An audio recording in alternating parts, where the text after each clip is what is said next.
"Sir, you're in the wrong seat. Moose. Now." The voice cut through the air like a blade. It wasn't a polite request, it was a command. A sharp, cold command aimed straight at the man in 1A.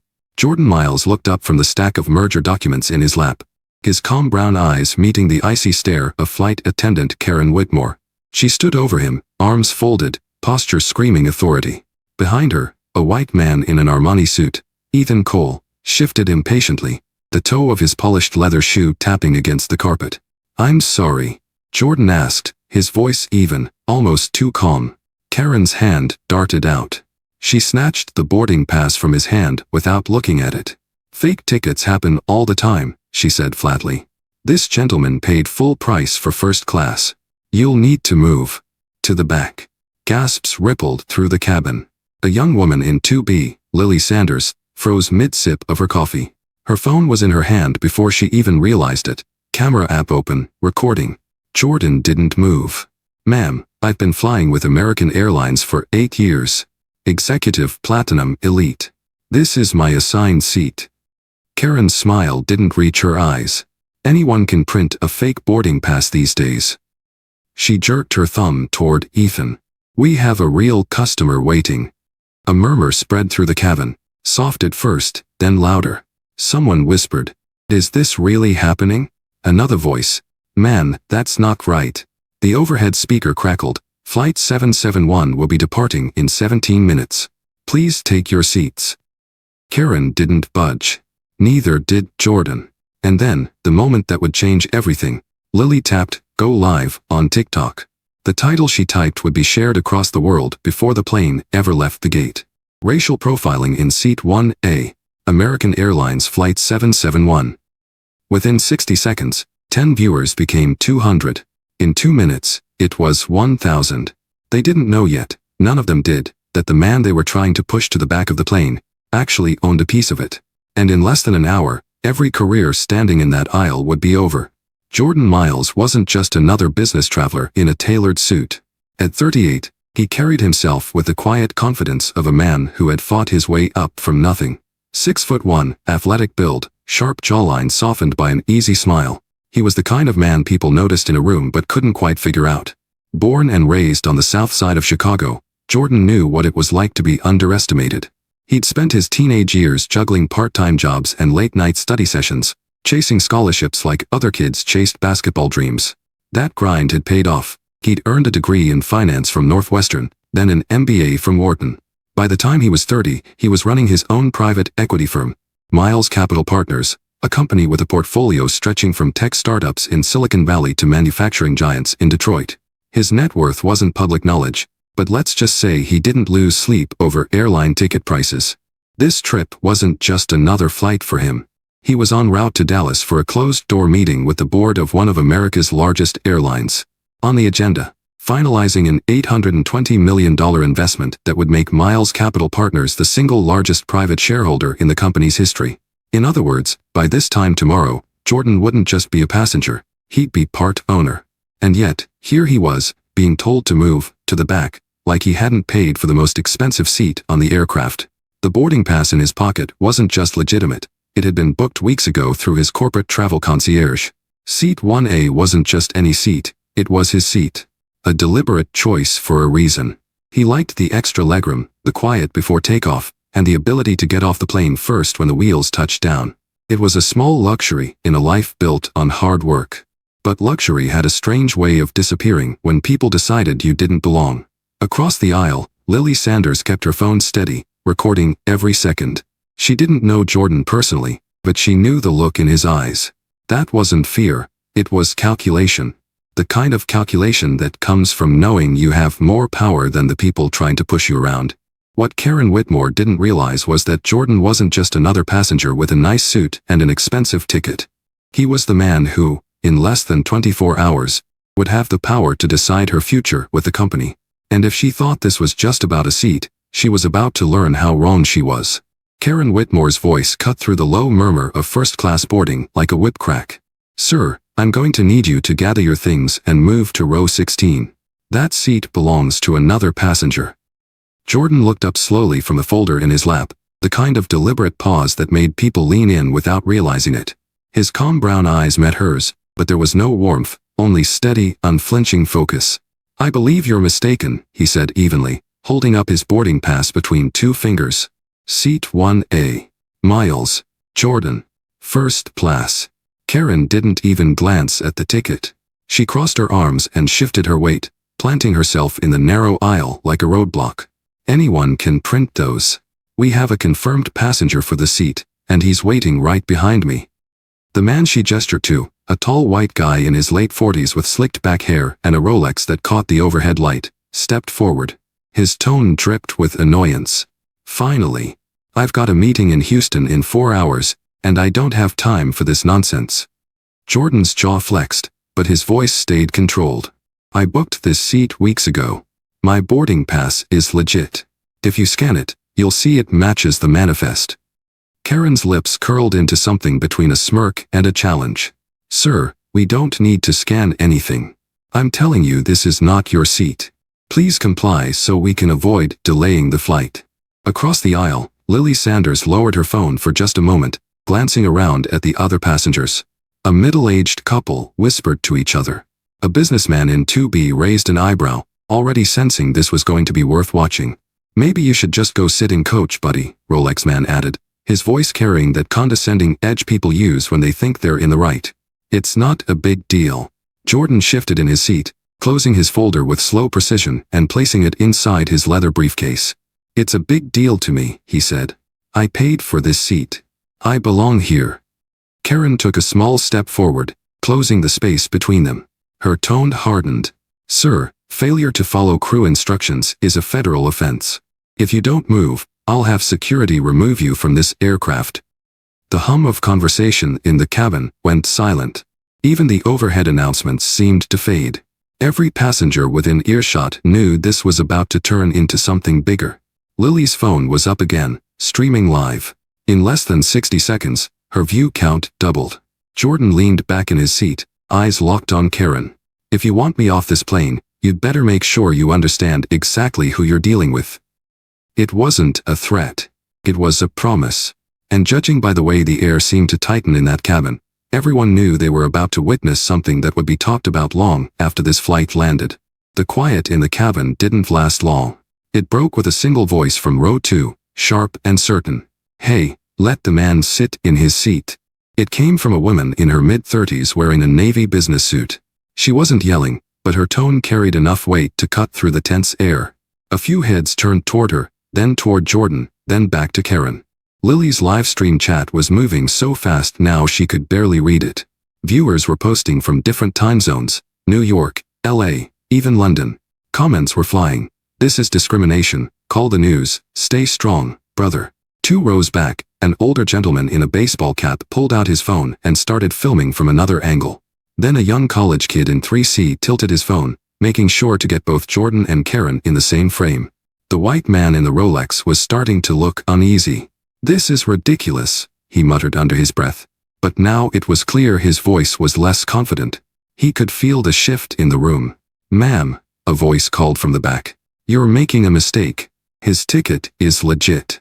I saw him scan it at the gate." Karen's posture stiffened, but her voice got louder, as if volume could drown out dissent. "I'm following procedure. If he's unwilling to comply, security will handle it." Lily's viewer count jumped past 2,000. Someone in the chat claimed they had already tagged major news outlets. Another user posted the flight number and departure gate. It was going viral in real time, right there at 35,000 feet, or at least on the jet bridge waiting to leave the ground. The hum of phone notifications became its own soundtrack in the cabin. Buzzes, chimes, message tones. It felt like the whole world was suddenly tuned into this one aisle.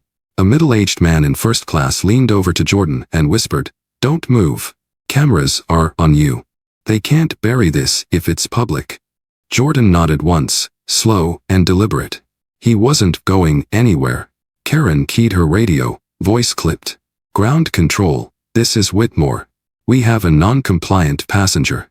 Requesting immediate assistance at gate C14. Some passengers gasped, others muttered under their breath. The tension had evolved into something else. Anticipation. Everyone knew that when security came through that door, the situation was going to change. Lily tilted her phone toward Jordan, her voice low but firm. Thousands are watching. Whatever you do next, the world's gonna see it. Jordan gave a half smile, the kind that didn't quite reach his eyes. Good, he said. That's exactly what I want. The cabin door swung open with a hiss, and the atmosphere shifted instantly. A uniformed gate supervisor stepped in first, followed by 2 airport security officers.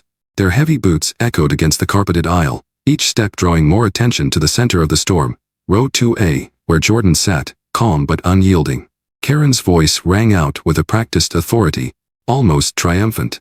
This is the passenger I told you about, refusing to comply with crew instructions and occupying a seat that doesn't belong to him. The supervisor glanced at Jordan, then at the boarding pass in his hand. But before he could even speak, Karen leaned in, dropping her voice just enough for the nearby passengers to hear. We've had a rise in fake tickets lately. You can't just take these at face value. Gasps rippled through the first-class cabin. The insinuation hung in the air like a foul odor, and Jordan felt every pair of eyes on him, some sympathetic, others skeptical. One of the officers, a tall woman with a no-nonsense expression, stepped forward. Sir, can we see your boarding pass and ID? Jordan handed them over without a word. The officer examined them carefully, then looked back at Karen. Everything checks out. It's valid. Karen's jaw tightened. Even so, crew discretion applies here. I'm asking you one last time to move to the back before this escalates further. It was a threat wrapped in protocol. The kind of statement designed to corner someone into submission. The older man in the baseball cap spoke up from row 3. That's not how this works. You can't just throw him out because you feel like it. The supervisor's eyes darted around the cabin, noticing phones pointed in every direction. This wasn't just a passenger dispute anymore, it was a public relations nightmare in the making. Karen doubled down, her voice rising. Sir, your refusal to move is delaying this flight. That's a federal offense. That was it, the moment the injustice hit its boiling point. A woman in row 1 covered her mouth in disbelief. The college kid in 3C muttered, this is gonna be everywhere by morning. Jordan finally spoke, his tone steady but razor sharp. I've earned my seat. I've followed every rule. And now, in front of all these witnesses, you're proving exactly why this moment needs to be seen. The cabin went still. Even the officers hesitated, sensing they were part of something much bigger than a seating dispute. Every second felt heavier, more dangerous. The tension had nowhere left to go, except to explode. The air inside the cabin felt thick enough to slice with a knife. Every eye was on Jordan, waiting to see if he would finally give in or be dragged off like some troublemaker. But instead of standing to leave, he reached calmly into his leather carry-on, the movement deliberate, measured, like a man setting the stage for something no one else could see coming. From the bag, he pulled out a sleek black portfolio. He placed it gently on the tray table, flicked open the silver clasp, and slid out a single embossed business card. The lighting from the cabin windows caught the lettering just right. Crisp, clean, and unmistakably expensive. He handed the card to the gate supervisor first. Before you make your next move, Jordan said, his voice low but steady, you should probably know who you're talking to. The supervisor glanced down at the card. His eyes moved across the bold name and title. Jordan Miles, Chairman and CEO, Miles Global Holdings. The recognition hit him instantly. His shoulders stiffened, his throat worked in a quick swallow. But Jordan wasn't done. He reached back into the portfolio and pulled out another document, this one on official letterhead with a corporate seal. He laid it on top of the supervisor's clipboard for everyone around to see. This, he continued, is proof that my firm holds a 22% ownership stake in the parent company of this airline. I'm not just a passenger. I'm one of the people who signs the checks that keep this operation running. The cabin went dead silent. Even the flight attendants froze, their expressions shifting from smug certainty to dawning panic. Karen's confident posture faltered. I didn't know, she stammered, glancing between Jordan and the documents like they might vanish if she blinked too long. That, Jordan said evenly, is exactly the problem. You didn't care to know. You judged me before you even looked at the facts. The officer who checked his documents earlier stepped back, her eyes scanning the cabin as if trying to memorize this exact moment. The older man in the baseball cap let out a low whistle. Someone in row 4 muttered, "Oh, this is about to get good." Jordan leaned back slightly, the tension in his shoulders giving way to a controlled confidence. "Every person in this cabin just became a witness," he said, sweeping his gaze across the rows. "Not just to what happened here, but to what happens next." Phones kept recording. A hashtag was already forming online. And for the first time since the confrontation began, the power in the cabin had shifted entirely, away from the crew, and firmly into Jordan Miles' hands. The supervisor's grip tightened on Jordan's business card like it was a live grenade. The weight of what it meant was sinking in. This wasn't just a passenger with money. This was a man whose signature could tilt the balance sheet of the very company that employed them. Jordan didn't rush. He knew silence was as powerful as any speech. Letting the tension stretch, he slowly reached back into his portfolio and pulled out a bound, tabbed legal folder.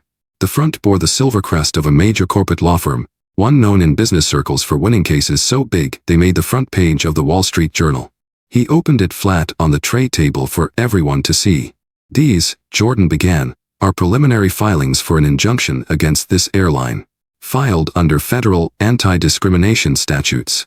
I could sign them right now and have them on a judge's desk before you're even airborne." Karen's face lost all color.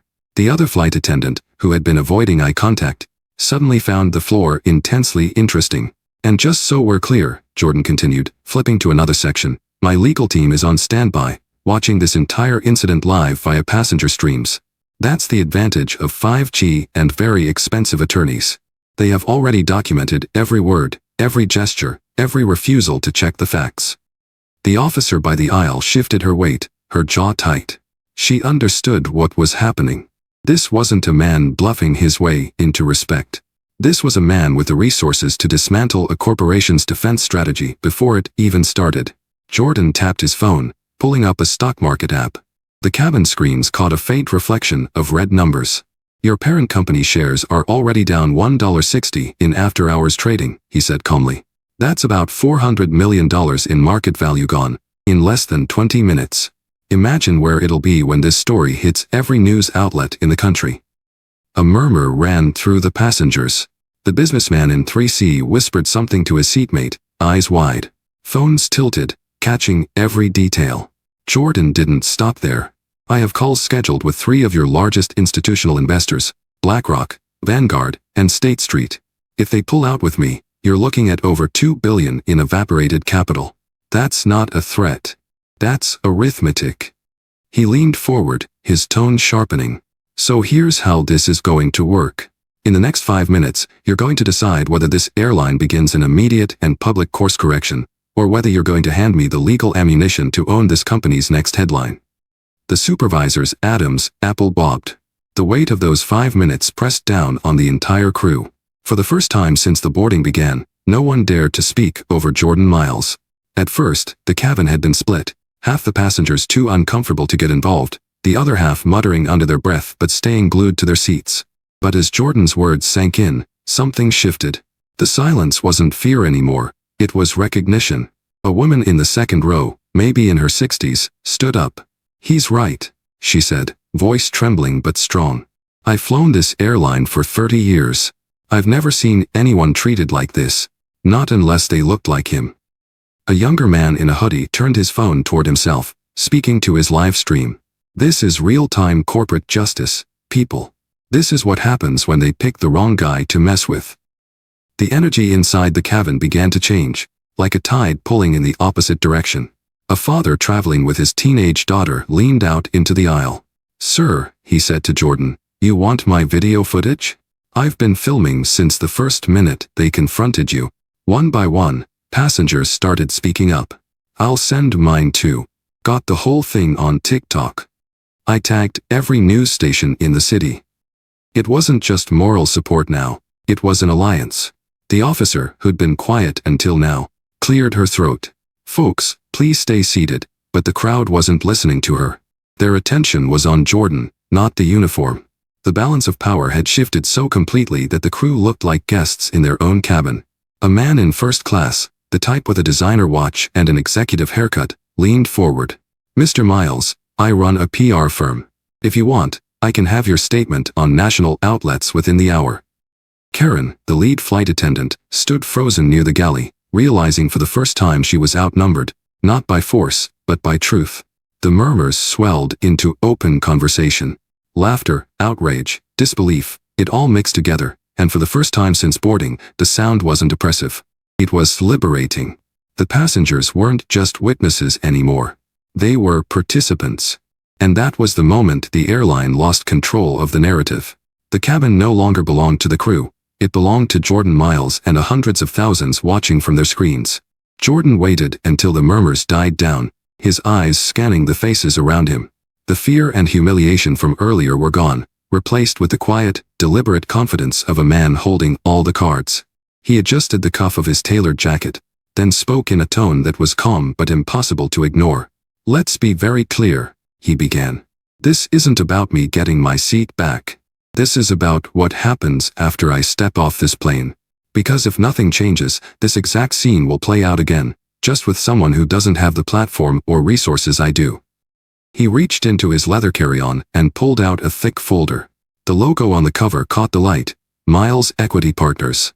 Inside were pages of typed policy outlines and financial estimates. "This," he said, "is my reform package. It's not a request, it's a condition." Every eye in first class was on him. Even the officer stood still, hands clasped, waiting to hear what came next. "First," Jordan said, "mandatory bias recognition and de-escalation training for every single customer-facing employee. Not a quick 2-hour module. I'm talking 40 hours of real instruction, with yearly recertification. You can budget about $23 million a year for that." He flipped the page.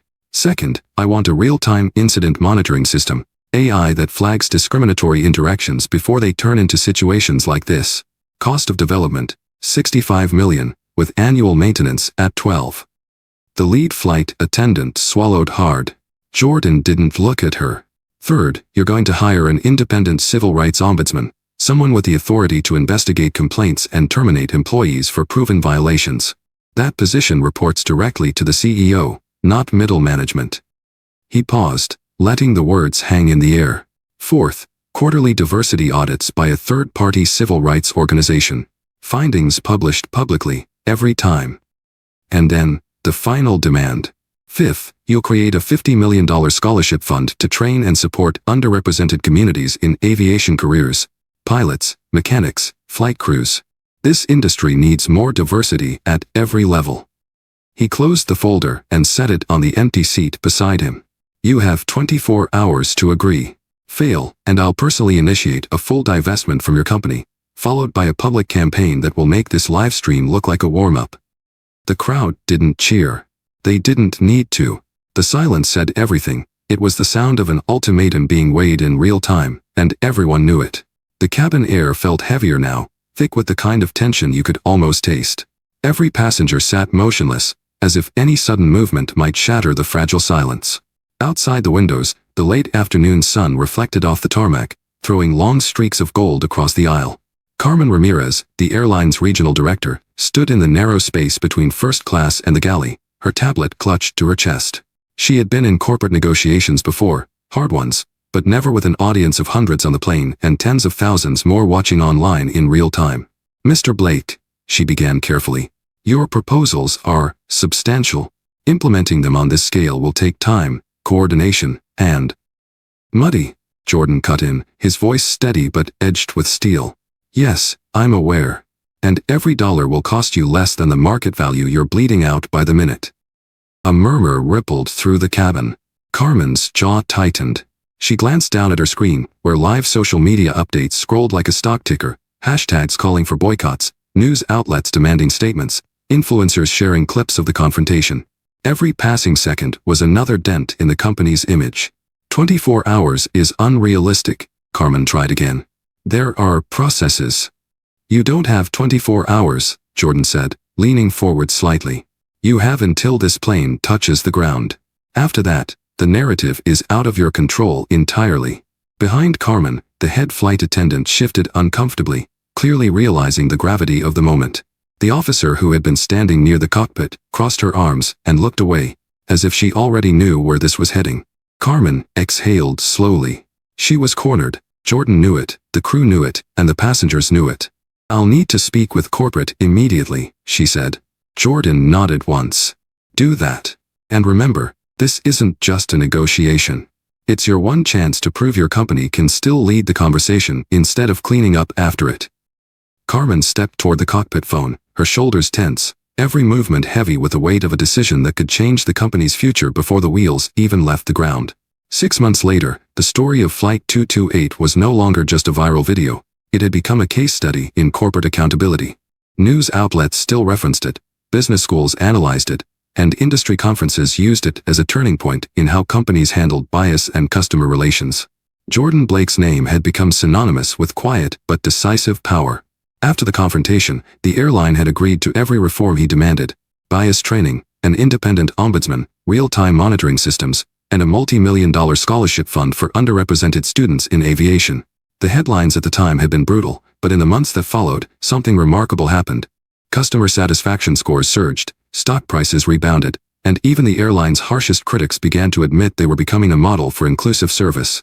In the terminal of Dallas-Fort Worth International, a new billboard greeted travelers with the words, "Every passenger, every seat, equal respect." Beneath it was a photo of a diverse group of smiling airline employees, an image that might never have existed without what happened on that September afternoon. For Jordan, life didn't slow down. He'd been invited to speak at Fortune 500 boardrooms, congressional hearings, and civil rights summits. Every time, he told the same story, not to relive the humiliation, but to show that preparation and calm resolve could turn injustice into lasting change. Some of the crew from that flight had moved on to other roles. The officer who had tried to de-escalate, Officer Daniels, was now head of training for airport security nationwide. Carmen Ramirez still worked for the airline, but her career was forever marked by the moment she chose to listen rather than double down. And the passengers. Many of them kept in touch with Jordan. A few even sent updates whenever they saw the airline living up to its promises. It was proof that the incident hadn't just been a PR disaster. It had sparked a cultural shift that people could feel every time they boarded a plane. 6 months later, the lesson still held true. Discrimination is expensive, but accountability is priceless. The story of Flight 228 isn't just about an airline or one man's confrontation. It's about the power each of us carries, often in ways we don't realize until the moment comes. Jordan Blake didn't win because he shouted the loudest or threw the biggest punch. He won because he was prepared, because he understood the rules of the game, and because he refused to let someone else's bias dictate his worth. In life, we all face moments where we're underestimated, dismissed, or treated unfairly. Sometimes it's because of our skin color, our gender, our age, or even just the way we look.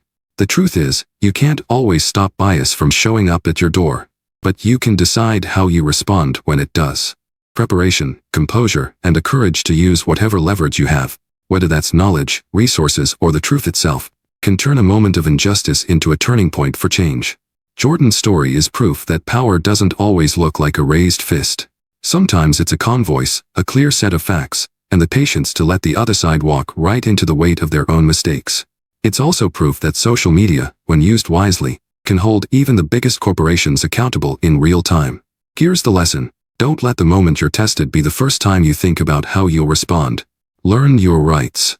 Build your network. Invest in yourself so when life throws you into the fire, you walk out with the kind of authority no one can take away. And maybe the most important part, when you win, make sure your victory opens doors for someone else. Jordan didn't just clear his own name, he left the door open for every passenger who comes after him to walk through with dignity. That's how real change happens. Because in the end, dignity isn't negotiable, and the price of injustice will always be higher than the cost of doing the right thing.